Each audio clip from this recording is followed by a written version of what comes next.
غافل کر دیا گیا ہے۔ کہا کہ اگر ہم موت کو یاد کرتے رہے 100 شہیدوں کا ثواب اللہ عطا فرمائے، لیکن ہم بھول گئے ہیں۔ کیوں؟ اس لیے بھول گئے ہیں کہ موت کو سوچ کر آدمی کا نفس مرتا ہے۔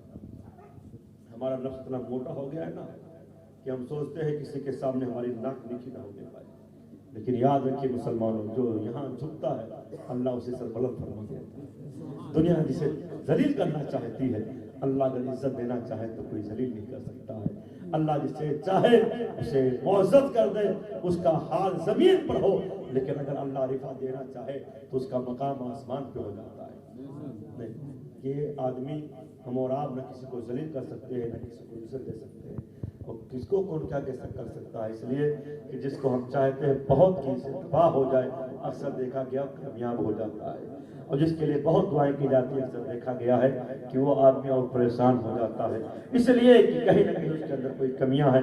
پہلی بات تو ہم اپنے ذہن سے، دل سے چیز نکال دیں کہ ہمارے لیے دنیا ہے، دنیا ہمارے لیے نہیں ہے، دنیا ہمارے لیے قید خانہ ہے۔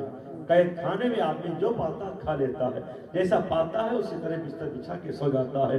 ایک کوٹھری میں اس کی پوری زندگی ہوتی ہے۔ تو ہمارے لیے قید خانہ کون کہتا ہے کہ مومن مر گیا جیل سے چھوٹا وہ اپنے گھر میں، ہمارے لیے تو اصل گھر وہ ہے۔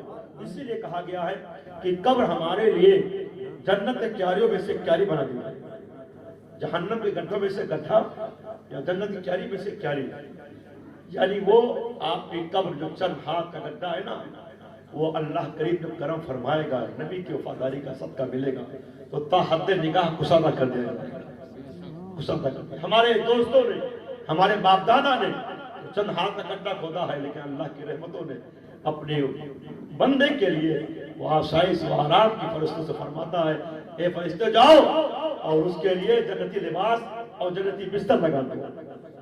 ہمارا حال، لیکن ہم صرف دنیا میں گم ہیں مسلمان، دنیا میں گم ہیں۔